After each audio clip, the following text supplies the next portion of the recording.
¿Qué harías si tu esposo se alejara casualmente de un parque público donde tu sobrino acaba de hacerse pis sin decirle a nadie, solo porque, en sus palabras, no es mi responsabilidad? Un pequeño acto, pero que expone una profunda brecha de valores entre marido y mujer, entre un sentido de responsabilidad hacia la comunidad y una creencia en la libertad individual de elección. A primera vista es solo un charco de orina, pero rápidamente se convierte en una discusión acalorada, llevando a la pareja al borde de una fractura seria. Entonces, ¿quién tiene realmente la culpa aquí? Y más importante aún, ¿es el amor realmente suficiente para superar diferencias tan fundamentales? Desarrollemos esta historia juntos. ¿Qué harías si tu esposo se alejara casualmente de un parque público donde tu sobrino acaba de hacerse pis sin decirle a nadie, simplemente porque no es su responsabilidad? Un pequeño acto, pero revela una enorme brecha de valores entre marido y mujer, entre ser responsable ante una comunidad y defender la libertad de elección personal. A primera vista, parece solo un charco de orina, pero se convirtió en una acalorada discusión, llevando a ambos al borde del colapso emocional. Entonces, ¿quién está siendo realmente irracional? Y lo más importante, ¿es el amor suficiente alguna vez para superar diferencias tan fundamentales? Pero para entender verdaderamente esa ira incontenible, necesitamos dar un paso atrás, porque la pelea en Chick-fil-A ese día no comenzó con un charco. Empezó con algo más profundo, grietas que se habían estado formando bajo la superficie durante mucho tiempo, la relación entre la esposa y sus suegros. La esposa en esta historia, una mujer de 28 años, no es ajena a sentirse juzgada, menospreciada o apartada cuando se trata de la familia de su esposo. Su relación con sus suegros ha tocado fondo más de una vez. Ambas partes han admitido abiertamente que no se gustan. Sin pretensiones, sin sonrisas falsas, solo un desagrado mutuo y genuino. Y aún así, ella eligió mantener el respeto. Ella estableció activamente límites para evitar conflictos, no porque sea controladora o manipuladora, sino porque quería paz. Nunca intentó cambiarlos, solo pidió límites para evitar que las cosas se descontrolaran. Pero incluso esos límites fueron considerados ofensivos, no les gustaba eso. Y en un entorno donde sabes que no te quieren, no te respetan, ¿qué tan cómodo puedes sentirte realmente dejando que esas mismas personas cuiden de tu hijo? Aún así, no se opuso. Al contrario, tanto ella como su esposo Larry coincidieron. Los niños merecen una relación con sus abuelos independientemente de los problemas de los adultos. Esa no es una decisión fácil.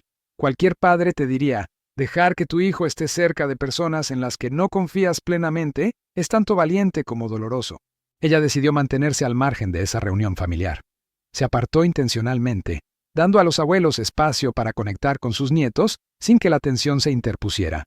Fue una retirada consciente, para darle a la paz una oportunidad de luchar, al menos por los niños.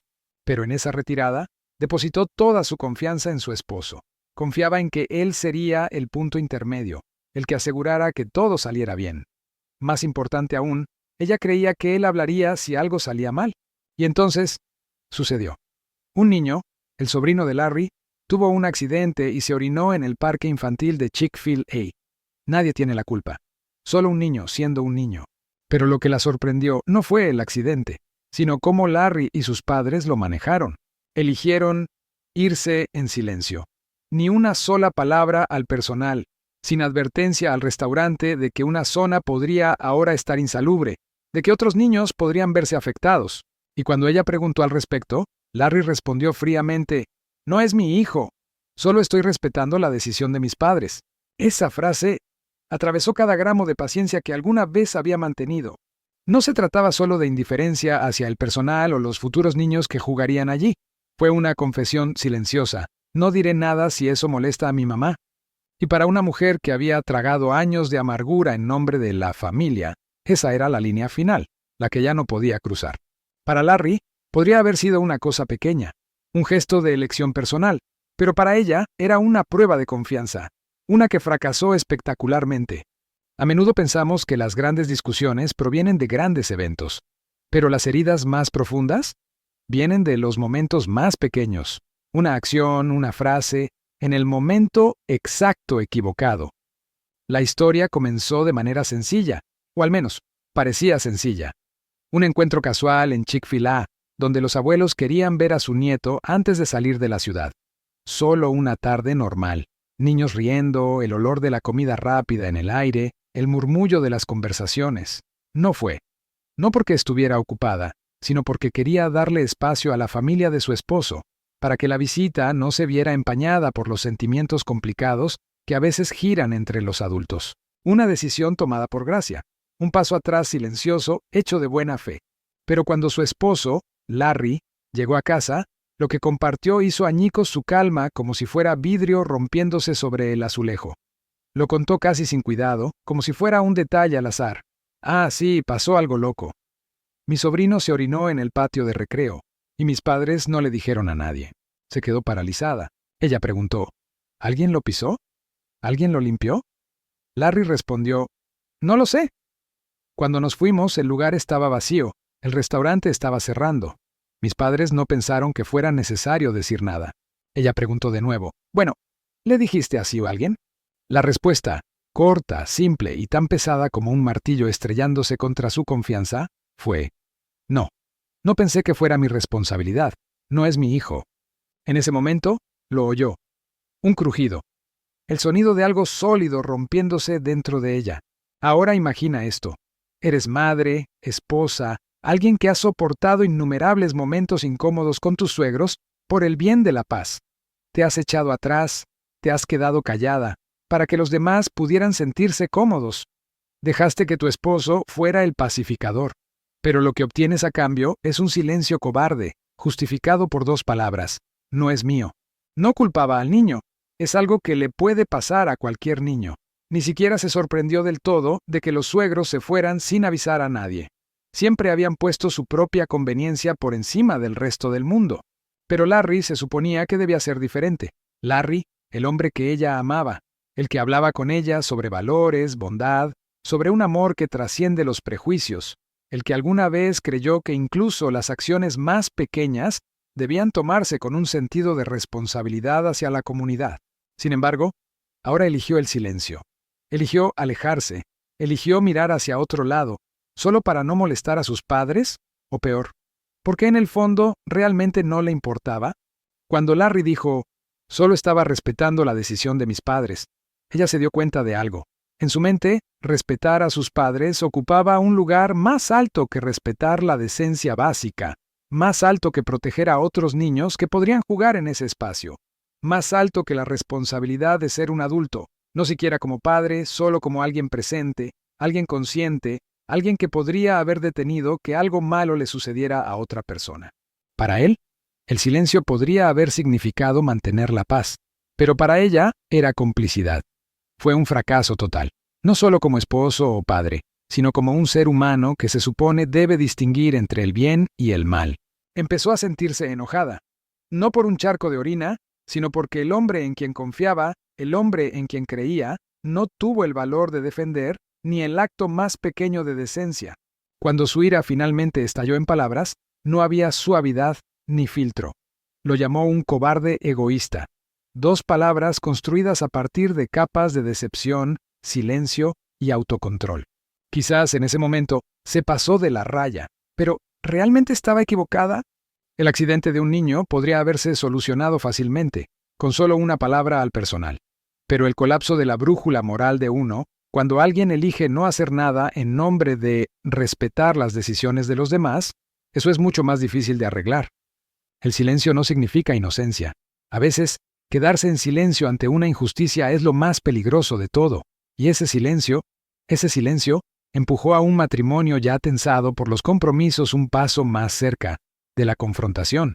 Un charco de orina aparentemente inofensivo, si se hubiera limpiado, si se hubiera reconocido, se convirtió en la gota final que colmó el vaso, y de una frustración que había estado hirviendo a fuego lento mientras escuchaba a Larry contar la historia, la esposa en este relato ya no pudo quedarse en silencio. Se enojó, no el tipo de ira impulsiva e irracional, sino una furia profunda y smoldering que se había acumulado con el tiempo, desde los muchos momentos en que fue menospreciada por sus suegros, hasta las veces en que tragó su orgullo para mantener la paz, hasta su creencia de que su esposo equilibraría todo. Pero esta vez no lo hizo. Se quedó en silencio y se puso del lado de sus padres. Lo que dijo me cortó como un cuchillo, frío y doloroso. Eres egoísta y eres débil. Te importa más el frágil ego de tu madre que la seguridad de otros niños. Larry estaba atónito. Para él, fue un golpe de la nada. No porque no reconociera que algo estaba mal, sabía que sus padres no habían actuado de manera apropiada. De hecho, por eso había compartido la historia con su esposa en primer lugar. Estaba molesto. Pero no había pensado que quedarse en silencio sería visto como una complicidad total. Para él, simplemente era una elección. Una elección de no escalar las cosas, de no causar una escena, de no avergonzar a sus padres. En ese momento, la discusión ya no se trataba de un niño mojándose los pantalones, o de si debían haber informado al personal. Se había transformado en un tribunal donde ambas partes estaban armadas con sistemas de valores opuestos. Ella: nadie tiene el derecho de quedarse en silencio si afecta a otros. Eso no es una elección personal, eso es irresponsabilidad. Larry: no puedes obligar a las personas a comportarse como tú crees que deberían. No todos ven las cosas a tu manera. Mis padres no pensaron que fuera necesario, y lo respeté. Ella: ¿qué pasa con la verdad? ¿Qué pasa con el personal? ¿Qué pasa con los otros niños que podrían pisarlo? ¿Quién es el responsable de eso? Te quedaste en silencio. Eso significa que tomaste partido. Larry: no tomé partido. Siempre actúas como si no estuviera contigo. Tuviera que estar en tu contra. Ella: no, solo quiero que te pongas del lado de lo que es correcto. Pero elegiste la comodidad. Porque tienes miedo de herir los sentimientos de tu mamá. Sus palabras se entrecortaban como cuchillas, y cuanto más discutían, más claro se volvía que la brecha entre ellos no se trataba de una situación específica, sino de una diferencia sistémica. Larry era alguien que valoraba la libertad individual. Desde que tenía uso de razón, creía que todos tenían el derecho de elegir cómo vivir, cómo responder, siempre y cuando no perjudicaran directamente a los demás. Para él, sus padres simplemente habían decidido no reportarlo. Y como no había nadie más alrededor, no creían que estuviera mal. Pero para ella, tanto por instinto como por experiencia vivida, cada acción tiene consecuencias, y la responsabilidad social es innegociable. Para ella, el silencio frente a una mala acción es una forma de complicidad, especialmente cuando la persona que guarda silencio es un adulto que sabe más. Se sintió traicionada, no solo porque no hablara, sino porque no entendía el dolor de confiar en alguien solo para que te diera la espalda, aunque fuera sin querer. Larry, por otro lado, se sentía atrapado, como si no hubiera ningún movimiento correcto que pudiera hacer. Todo lo que decía, cada elección que tomaba, parecía ser juzgado a través del lente de «no eres lo suficientemente bueno». Sentía que estaba constantemente tratando de equilibrar entre sus padres y su esposa, y siempre fallando. La pelea estalló. Palabras duras, miradas heridas. Y luego, silencio. No porque la ira se hubiera ido, sino porque cada uno de ellos se había retirado a su propio mundo, tratando de averiguar ¿por qué la otra persona no puede entenderme? Pero lo extraño es, incluso en el calor de esa ira, todavía se amaban. Era evidente en cómo contaron la historia, en cómo Larry aún compartió el incidente con su esposa, sabiendo que la molestaría, en cómo ella aún intentaba mantener una conexión entre su hijo y los abuelos, incluso cuando ella misma no se sentía bienvenida, y incluso en cómo, después de todo, comenzó a darse cuenta de que tal vez se había pasado de la raya y empezó a preguntarse si había puesto demasiado peso sobre los hombros de su esposo. Tal vez aún no hayan encontrado la respuesta, pero lo que es seguro es esto. La discusión no fue solo un momento de perder el control. Era un espejo, reflejando los valores que cada uno había estado llevando en silencio mucho antes de conocerse. Y ahora, bajo un mismo techo, esos valores se están rozando entre sí, exigiendo ser confrontados, ya no pueden ser ignorados. La discusión de esa noche no terminó con una reconciliación. No hubo un abrazo lloroso, ni una disculpa sincera, solo silencio. Un tipo de silencio que no era pacífico ni reparador. Era pesado, incómodo, del tipo que espesa el aire en una habitación, haciendo que incluso un extraño que entra sienta el peso de todo lo que no se ha dicho. Larry se fue a la cama temprano. Su esposa recogió los platos como una máquina, con la mirada perdida en la nada. Ninguno de los dos dijo una palabra. Ninguno de los dos tenía la energía para seguir discutiendo, pero ambos lo sabían. No había terminado. Estaba simplemente en pausa, esperando a que alguien tuviera el valor de hablar primero. Lo que mantuvo la tensión viva en los días que siguieron no fue el tamaño del problema, sino las emociones no resueltas. Y las emociones, cuando no se expresan en voz alta, a menudo se convierten en suposiciones silenciosas. Ella pensó, él no respeta mis límites morales. Él pensó, ella siempre piensa que tiene razón y que yo estoy automáticamente equivocado. Ella añadió, si él piensa que ese incidente no importó, entonces tal vez tampoco valore lo que yo creo. Y continuó, si algo tan pequeño la hizo dudar de quién soy, entonces tal vez nunca me conoció realmente. A menudo, pensamos que amarnos profundamente hace que el perdón sea más fácil, pero a veces, cuanto más amamos, más vulnerables nos volvemos, porque ponemos expectativas más altas el uno en el otro. Y cuando esas expectativas son traicionadas, aunque sea un poco, el dolor puede cortar más profundo que cualquier cuchilla. Pasaron los días. Casi no se veían debido a sus horarios de trabajo desajustados. Ella trabajaba de día, Larry trabajaba de noche. Curiosamente, la distancia les dio a ambos tiempo para reflexionar, no para asignar culpas, sino para preguntarse, ¿estoy viendo esto a través de un lente demasiado duro? ¿Estoy reaccionando a viejas heridas, no a la situación actual? Empezó a sentir remordimiento, no porque pensara que estaba completamente equivocada, sino porque se dio cuenta de que, sin importar cuán enojada estuviera, llamar a la persona que amaba un cobarde egoísta era un golpe que aplastaba su autoestima, y eso nunca fue lo que ella quería hacer. Recordó la mirada en los ojos de Larry, no solo confusión, sino un verdadero dolor. Sabía que su esposo no era irresponsable ni despectivo. Era el mismo hombre que una vez se defendió en intensos debates públicos, que defendió a los sin hogar cuando sus amigos se burlaban de ellos. No era insensible, tal vez simplemente eligió mantener la paz con la familia porque temía perder la frágil conexión que aún tenía con sus padres. Suspiró. Una parte de ella quería perdonar. Otra parte todavía se sentía conmocionada. Y esa es la parte más difícil. El perdón no significa que el dolor desaparezca. El perdón es una decisión. Seguir aferrándose a la relación, incluso cuando sería más fácil dejarla ir. En cuanto a Larry, él también comenzó a reflexionar. Bajo su enojo por ser criticado, se sentía avergonzado, porque en el fondo sabía que ella tenía razón. No había hablado cuando debería haberlo hecho. Se había quedado en silencio para evitar conflictos, para respetar las decisiones de los demás. Pero al mirar hacia atrás, se dio cuenta de que en ese momento, ese tipo de respeto era en realidad una excusa cobarde. Eventualmente, cuando los dos finalmente encontraron tiempo para sentarse y hablar, sin gritos, sin lágrimas, comenzaron a discutir sobre valores.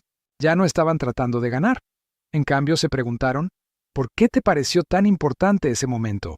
¿Por qué sentiste que no era necesario decir algo en ese momento? ¿Hay un término medio cuando una persona quiere mantener la paz y la otra quiere hacer lo correcto?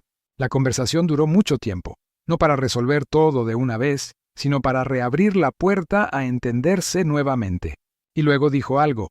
Una conclusión temporal, tal vez. Solía pensar que si no estabas conmigo, entonces estabas en mi contra. Pero ahora me doy cuenta de que a veces solo estabas tratando de quedarte en el medio. Y tal vez te presioné para que eligieras un bando cuando debería haberte dejado explicar. Y por primera vez, Larry admitió, estuve equivocado al no hablar, no por ser el hijo de quien era, sino porque ocurrió en un espacio público. Me quedé en silencio, y tenías todo el derecho de estar molesta. Al final, no hubo un ganador, pero ambos empezaron a entender. En una relación a largo plazo, lo más importante no es ser el que tiene razón, sino ser el que tiene el valor de hacer lo correcto. Y fue entonces cuando ella sugirió, ¿y si probamos con la terapia de pareja? No porque seamos débiles, sino porque finalmente somos lo suficientemente fuertes como para aprender a entendernos de nuevo. Esa conversación, aparentemente una reconciliación, fue en realidad un ajuste de cuentas mutuo. No era un lado culpando y el otro defendiendo. Por primera vez, ambos pusieron sus verdades desnudas sobre la mesa. Este es mi miedo. Esta es mi herida. Ella ya no estaba gritando, ya no estaba a la defensiva. Se miraron como si dijeran, hemos perdido el rumbo, pero seguimos aquí. No nos rendimos. Esa fue la primera señal de sanación. Cuando Larry admitió que se había quedado en silencio porque no quería alterar su frágil relación con sus padres, ella lo entendió. No porque fuera lo correcto, sino porque el miedo a ser rechazado por tus padres es algo que demasiada gente ha llevado. Y cuando ella dijo, solo quería que fueras valiente, porque me han tratado como una molestia por defender lo que es correcto toda mi vida, Larry comenzó a darse cuenta, no estaba enojada solo por un incidente en un baño público. Estaba enojada porque la soledad había sido una forma dentro de ella durante demasiado tiempo. El matrimonio, a veces, es como dos personas buceando en aguas profundas, cada una con su propio tanque de oxígeno. Si no tienen cuidado, se arrastrarán mutuamente hacia abajo. Pero si aprenden a compartir oxígeno en los momentos adecuados, pueden elevarse y volver a respirar juntos. Y en esta historia, el momento en que mencionaron ir a consejería matrimonial no fue una señal de que su relación estuviera al borde del colapso. Era prueba de que lo valoraban lo suficiente como para no tirarlo por un desvío. Ella ya no exigía que Larry se enfrentara a sus padres. Larry ya no intentaba convencerla de que la gente tiene derecho a actuar como quiera. En su lugar, se preguntaron el uno al otro, la próxima vez que algo así suceda, ¿cómo podemos manejarlo para que ninguno de los dos se sienta decepcionado? Si siento que no me estás protegiendo, ¿cómo puedo decirlo sin hacerte sentir atacado? Si creo que estás exagerando, ¿puedo compartirlo sin hacerte sentir criticado? Estas preguntas no fueron fáciles, pero abrieron una nueva puerta en su comunicación. Un lugar donde ninguno de los dos tenía que estar a la defensiva, donde ambos pudieran mostrarse como personas con heridas, pero también con un deseo de sanar, juntos. Y lo más importante, no se retractó de su frustración. Ella lo transformó. Ella no dijo, lo siento, me enojé. Ella dijo, lo siento, hice que te sintieras indigno cuando todo lo que quería era que entendieras cuánto me dolió eso. Larry no intentó explicar más. Dijo, creo que me he acostumbrado tanto a evitar el conflicto que olvidé. A veces necesitamos hablar. No para ir en contra de alguien, sino para proteger lo que aún es bueno en este mundo. En ese momento, ya no eran dos personas en una discusión, sino dos compañeros tan diferentes como eran, mirando en la misma dirección, hacia la comprensión y el crecimiento. Lo verdaderamente hermoso de esta historia, jefe, es que no terminó en un milagro de cuento de hadas. No, vivieron felices para siempre. Sus padres todavía no han cambiado. El sobrino podría volverse a hacer pis en los pantalones, y Larry podría seguir teniendo dificultades la próxima vez que tenga que elegir entre el silencio y hablar. Pero la diferencia es, la próxima vez él no estará solo, y ella no se sentirá traicionada, incluso si se decepciona de nuevo, porque ahora ambos entienden algo más profundo. Amarse no significa estar siempre de acuerdo, significa aprender a manejar el desacuerdo sin perderse el uno al otro en el camino. Un asunto pequeño. Sí, solo un niño haciéndose pis en los pantalones y un adulto que no habló. Pero la historia más grande trataba sobre el amor, el dolor, la dignidad y el poder del perdón. Ninguna pareja feliz ha dejado de discutir. Lo que los hace felices no es que nunca se equivoquen, sino que tienen el valor de corregirlo juntos.